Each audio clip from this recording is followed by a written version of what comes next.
Ever catch yourself doing something and think, why on earth did I just do that? Oh, definitely. It's like there's this little autopilot, you know. Exactly. And sometimes it feels like that autopilot is steering us straight into those same old, well, self-destructive patterns we thought we'd left behind. It's amazing how quick we are to find some external reason or just sort of brush it off. Right. But the material you shared, especially Robert Greene's The Laws of Human Nature, it really argues these aren't just random glitches. They're deeper. Yes. And that's precisely what this deep dive is all about for you, the learner. You've given us some really rich sources. And our goal today is to really, dig into those hidden forces, the things shaping not just our actions, but everyone else's too. We're trying to get beyond those surface-level stories we tell ourselves. Way beyond them. We want to move past those simple narratives and get down to the fundamental drivers of human behavior. And for you, the learner, this isn't about getting bogged down in dense theory. No, think of this as your shortcut, your personal guide.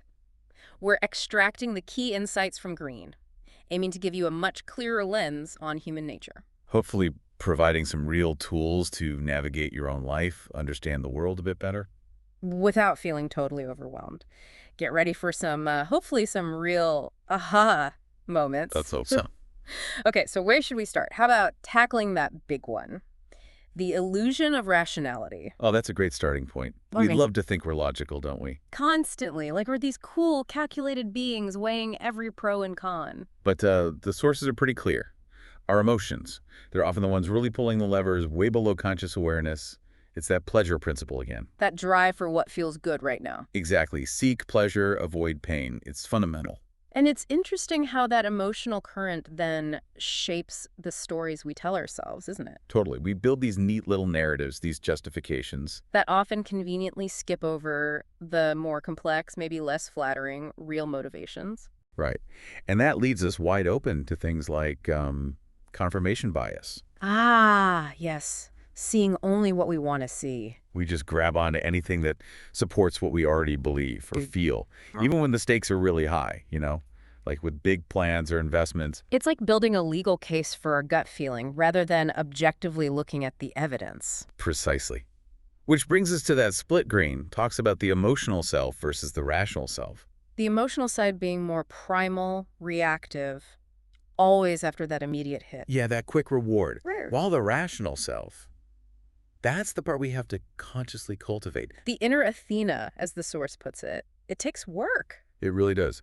It's like our older brain parts, the amygdala, reacting instantly. Before the prefrontal cortex, the thinking part even catches up. And when those strong emotions take hold, they actually narrow our thinking, don't they? Absolutely. We fixate, we miss other options, often the ones that would save us trouble later. And you see this irrationality play out on a grand scale throughout history. Think about financial bubbles. Oh, yeah. The 2008 crash is a recent memory for many. But go back further. The South Sea bubble in the 1720s. Same patterns. Despite all the analysis, all the supposed experts, all the reforms after each crash. It just keeps happening. That wave of irrational excitement, the belief that this time is different. Well, real estate only goes up, that kind of thing. Exactly. Fueled by that desire for quick, easy money. Then the inevitable panic when reality hits. And then everyone points fingers instead of looking at the shared emotional tide that swept them away. A key takeaway there is probably really question your first logical reason. Dig for the feeling underneath. Good point. And technology today. Wow, it seems to amplify all this, doesn't it? It really does. Modern media, social media, advertising, they've become masters of subtle emotional nudges. It shrinks that space we need for quiet reflection, for rational thought. It's like we're under constant siege by dramatic news, emotional triggers. Kind of like those Athenians in their Assembly Greene mentions, always reacting to the latest urgent thing. Human nature hasn't changed, maybe, but the tools to manipulate it have gotten much more sophisticated. Definitely. Okay, so that naturally leads us to, looking inwards.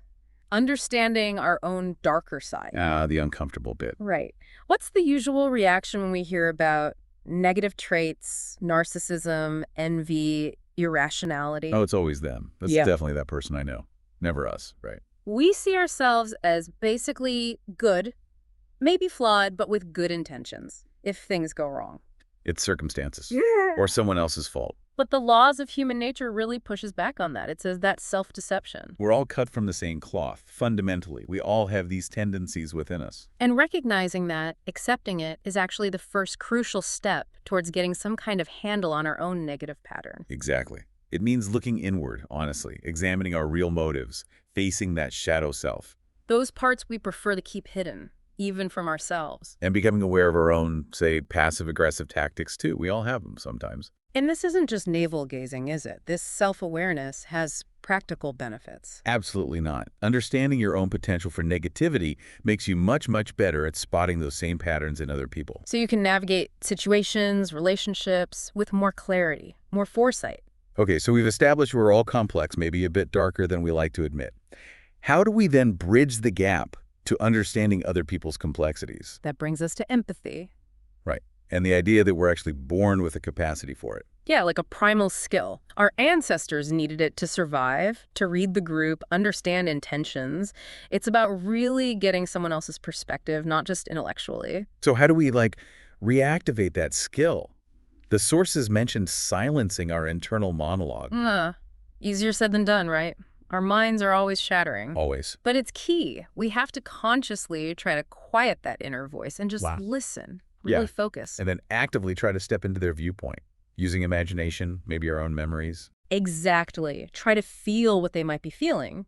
But it's not just feeling, is it? It's empathy combined with analysis. Right. You feel, then you step back and think about what that feeling tells you. It's of a blend. Precisely. It's this ongoing dance between connection and observation. And the cool thing is, the sources suggest this practice can create a real, almost physical sense of connection. That makes sense. Feeling truly understood, it's powerful. It changes the whole interaction. Now, the sources also bring up this idea of the higher versus the lower self. Can you unpack that a bit? Sure.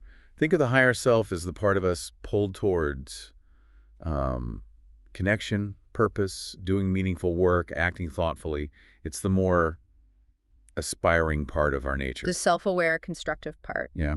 And the lower self. That's the more basic reactive side, driven by immediate gratification, fear, ego, the stuff we can slip into really easily without thinking. The more animalistic part, almost. Kind of. Yeah. And connecting with that higher self, that weaker impulse sometimes, requires real conscious effort and insight. It's an internal struggle then, a constant balancing act. Definitely. Now, another huge theme is perspective, specifically avoiding short-term thinking. Oh boy, I know I get caught up in the immediate drama all the time. We all do. It's practically hardwired. Our ancestors needed to focus on the immediate threat, the right now opportunity.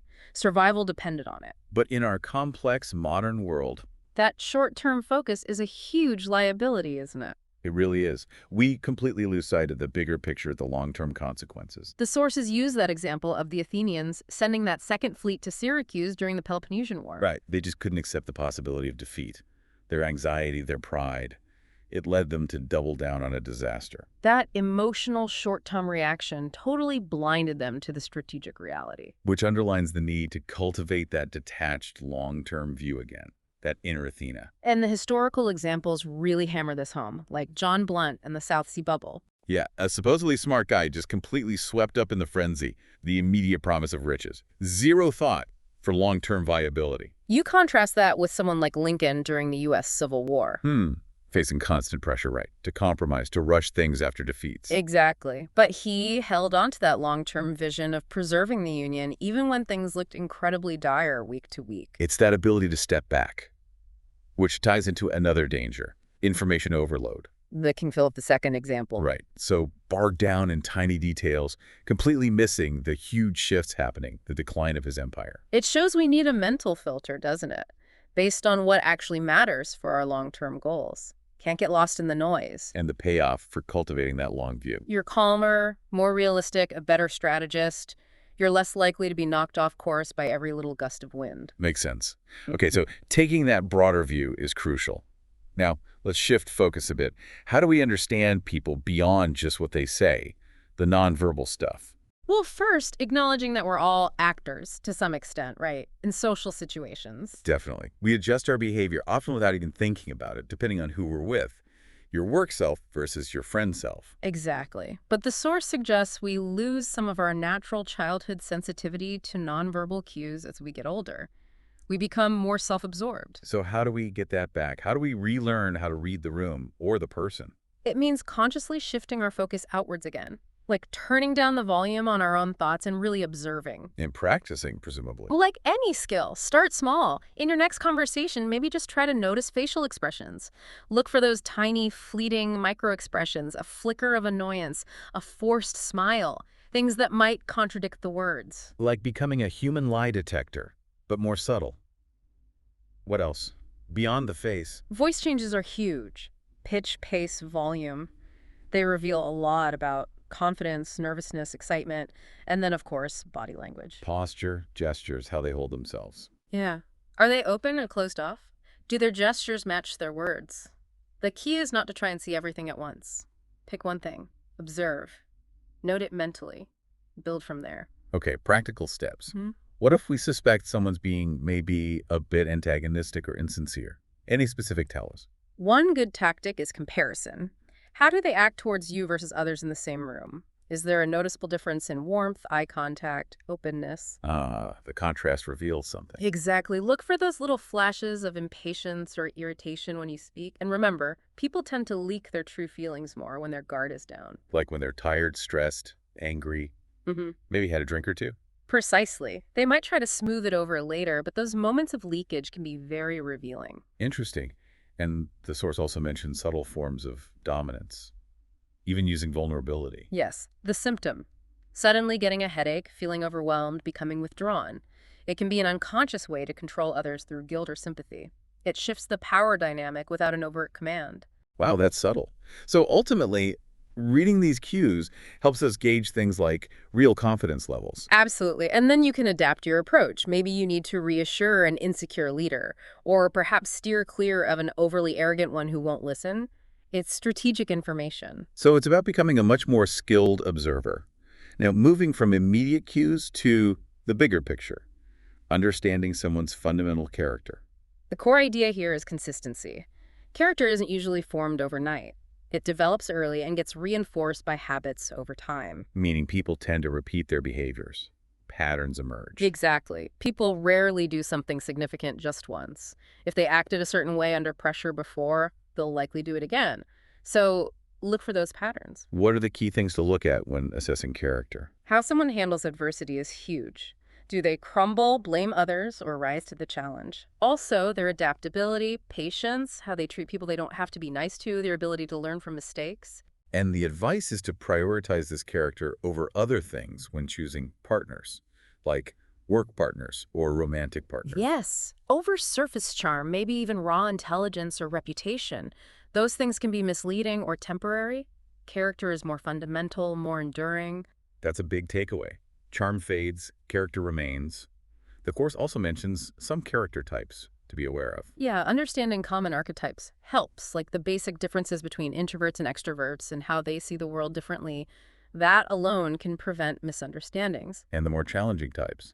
Be wary of the victimizer, the person who always feels wronged, nurses grudges forever, and the drama magnet who seems to constantly stir up conflict, often playing the victim to get attention. Avoid, avoid, avoid. Pretty much if you value your peace of mind. But it's also noted that even negative traits, if understood, can sometimes be channeled. Like the Marilyn Monroe example, using insecurity in her art. Exactly. Self-awareness makes transformation possible. Okay, let's circle back to empathy again, but focus on how we use it in social interactions. Beyond just understanding, how does it actually help us connect and navigate? A key mindset shift is to approach everyone like an undiscovered country. Assume there's a unique psychology there, a whole inner world you don't know. Be curious, be open to surprise. Resist the urge to label or categorize too quickly. Right. And interestingly, the source suggests empathy can even boost our own creativity. Oh.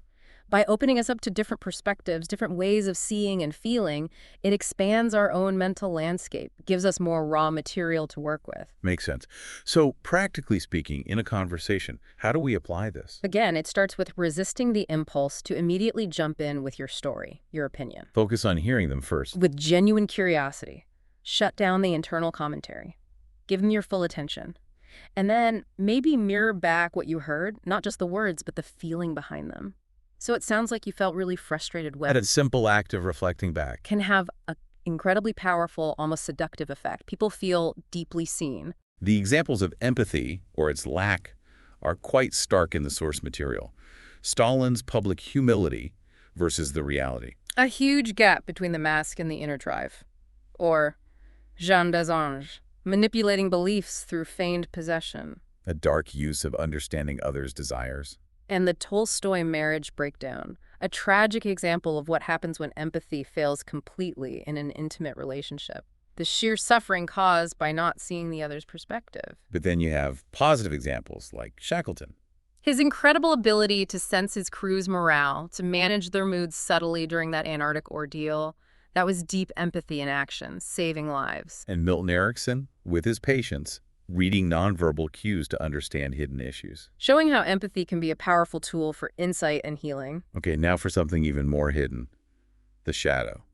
Our repressed self. Right. From childhood, we learn to wear social masks to fit in, to be accepted. Certain parts of us get pushed down because they're seen as unacceptable by others or even by ourselves. That's the shadow, the disowned parts. Exactly. And a key insight is that often the traits we display most emphatically are covering up their opposite in the shadow. Like extreme confidence hiding deep insecurity. Or excessive, almost cloying niceness, masking buried anger or resentment. The more you push something down. The more volatile it becomes.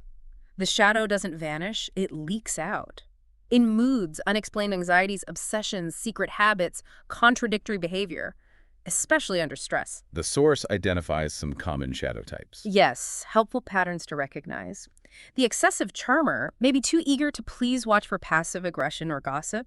The fanatic, whose intense conviction might hide profound self-doubt, often leading them to self-sabotage. And the rigid rationalist. So obsessed with logic and control, often because they're deeply uncomfortable with their own messy, irrational emotions. So how do we face our own shadow? It sounds daunting. First step is just acknowledging it exists. Looking honestly at your own contradictions. Where do your actions not match your words or self-image? Seeking feedback helps too, right? Yeah. Honest feedback from trusted people is invaluable. They often see our shadow more clearly than we do.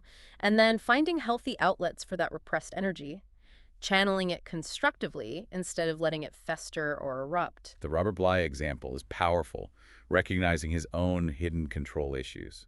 And the idea of letting the unconscious mind work on problems, paying attention to dreams, intuitions. These can be signals from the shadow. And embracing the shadow isn't just about managing negativity, it can be empowering.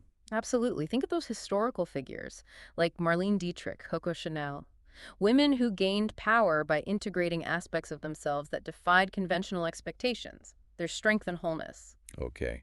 Now let's tackle envy, another one of those emotions we hate to admit to. Definitely. It's universal, though, but it's a master of disguise, often wearing the mask of righteous indignation or moral superiority. It's not fair.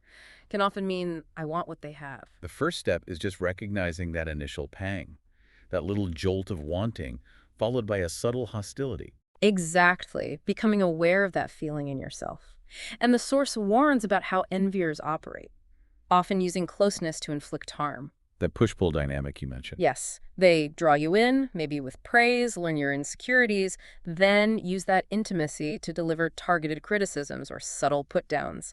Be very wary of over-the-top praise early on. Are certain people more prone to envy or being targets of it? People whose status is declining or those who seem effortlessly gifted often attract envy. And interestingly, enviers often secretly resent those who seem genuinely immune to envy themselves. The Jane Williams and Mary Shelley story is a chilling example of how destructive envy can be within a friendship. Leading to betrayal, rumor-mongering, really damaging stuff. So awareness is key, not paranoia, but recognizing the potential for envy to poison relationships. Okay, moving on to another potential pitfall. Grandiosity. The danger of success. It can really go to your head, can it? Inflated sense of self, losing touch with reality. It's crucial, the source argues, to consciously deflate that. When you succeed, mentally subtract the luck involved, acknowledge the contributions of others, keep it real. Because otherwise, complacency sets in. The focus shifts from doing the work to just getting attention. Yeah.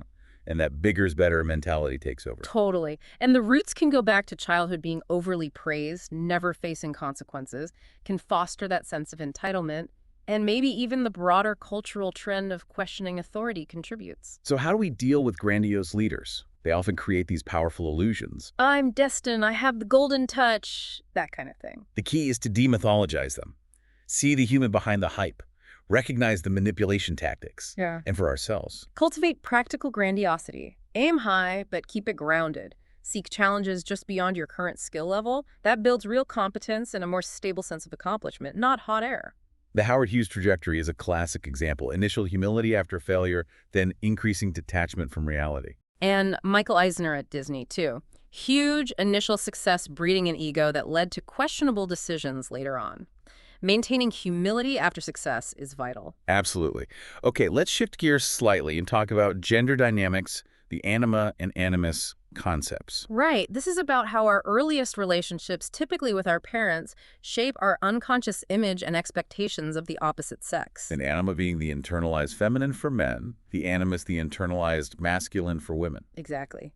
And as we separate from our parents and form our own identity, we sometimes overcompensate, becoming rigidly masculine or feminine, which can complicate relationships later. Because we end up projecting that internalized image, the anima or animus, onto our partners. Yes, we fall in love with the projection, not the real person. Then we get disappointed when they inevitably don't match our unconscious ideal. The source describes some common patterns here. Like the man drawn to the fallen woman, projecting his own repressed vulnerability onto her. Or the woman drawn to the superior man, seeking strength indirectly only to find control. Or the man needing a mother figure partner, Always seeking that unconditional adoration. which inevitably leads to resentment. So, how do we break free from these projections? It's about reconnecting with our own contrasexual side, as Jung might put it.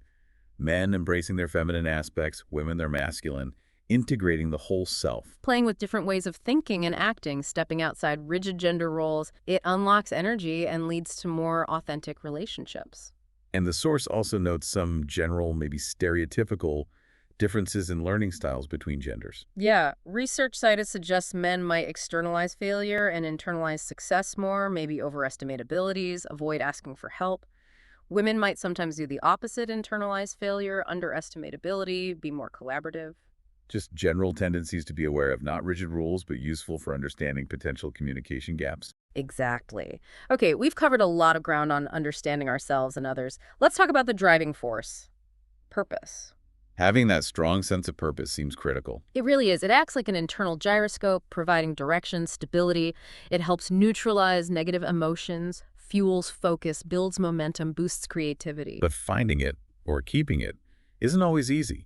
What gets in the way? Oh, lots of things. The noise of other people's opinions, plain old boredom, not getting constructive criticism, anxiety about failure, just burning out from the effort. So, how do we cultivate it? What are the strategies? The source suggests several paths.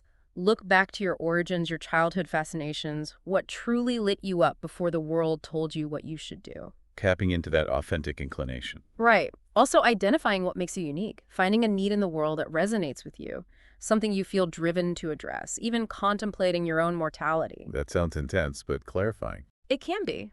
Like Flannery O'Connor focusing her writing after her diagnosis and listening to inner signals, those gut feelings or moments of crisis that can point towards a deeper calling, like with Martin Luther King Jr. And we need to be careful about false purposes too, right? Definitely. Chasing pleasure alone leads to diminishing returns, maybe addiction.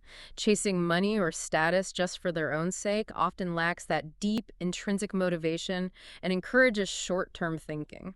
Real purpose feels different, more resonant. Gotcha. Now, let's zoom out again and look at group dynamics. We all exist in groups, families, workplaces, communities. How does being in a group change us?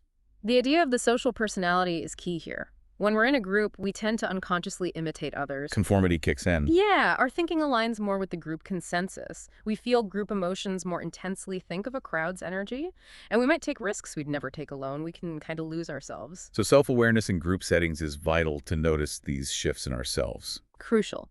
Pay attention to the group's mood. Is it anxious, excited, angry? Emotions are incredibly contagious in groups. And when entering a new group, what should we look out for? Observe the unspoken rules, the power dynamics, who's rising, who's falling. Identify the sacred cows, the ideas or people you absolutely cannot criticize. The source also gives us archetypes often found in groups. Yes, very useful. The courtier, master navigator of hierarchies, using flattery, mirroring, The independent thinker, outwardly compliant but inwardly critical. The mirror, blending in seamlessly. And the more disruptive ones. The stirrer, who secretly sows discord while claiming innocence. And the savior, trying to unite the group but often undermined by their own hypocrisy. What makes a group strong and effective then? A powerful shared sense of purpose is huge. It motivates and helps the group self-regulate. Flexible leadership, open to new ideas. And being battle-tested, understanding true strengths and weaknesses revealed under pressure. The example of the Cultural Revolution in China is a stark reminder of the immense power of group dynamics and ideology. A chilling example, yes. Okay, we're nearing the end. The sources wrap up by looking at the laws of power in a very practical, applied sense. Exactly. It's not just theory. It's how to use this understanding. Recognizing that power is fragile, constantly needing reinforcement, like Queen Elizabeth that I learned. Projecting authority, acting decisively even when uncertain, using emotions strategically controlling yours, reading others, like Rockefeller did. Dealing with aggression, avoiding direct fights where possible, finding vulnerabilities, making conflict costly for the aggressor, and neutralizing passive aggression by seeing the blame-shifting pattern and refusing the guilt. Channeling your own aggression constructively, like Danton. And the importance of image, symbols, spectacle. Though it has to be authentic or it backfires, like with Louis XVI, ultimately it's about mastering the present moment while never losing sight of the long-term goal. And finally, the book ends. Generational awareness and confronting mortality. Right. Generational awareness means seeing how styles, values, moods shift over time, understanding your own generation's spirit and the larger historical currents. Tapping into that can make your own work resonate more. Understanding the pushback against the past, the cycles of trends. Exactly. And then mortality, the ultimate reality check. We mostly live in denial of it, don't we? Well, we do. The source urges us to look at it squarely, accept its uncertainty, stop postponing living fully. Denial just breeds anxiety and narrows our lives. Seeing it as a deadline can bring focus. Yes, and foster empathy, appreciation for the present. Like Queen Mary using her father's death as a catalyst, or Flannery O'Connor finding clarity through her illness. Confronting mortality helps us see what truly matters. Wow. That really covers the spectrum of human experience, from our deepest drives to our highest aspirations and our ultimate end. It's a lot to take in. It is. But hopefully, for you, the learner, this deep dive into Greene's work has shed some light, provided a clearer map for understanding yourself and the complex social world around you. These aren't just abstract concepts. Think of them as tools, as lenses you can use every day to navigate life with a bit more awareness and maybe even wisdom. So to leave you with something to chew on, considering all these hidden forces, what's one potential blind spot, either in your own thinking or maybe in the behavior of someone close to you, that you'll try to pay closer attention to this week? Or, thinking about those cycles of history and behavior, what current trend or social mood do you suspect might reveal a deeper underlying shift in values that maybe most people aren't seeing yet? Definitely food for thought. And remember, this conversation is really just scratching the surface. We encourage you to go back to the sources, reread them with these ideas in mind. There's always more to uncover in the endlessly fascinating, sometimes baffling landscape of human nature.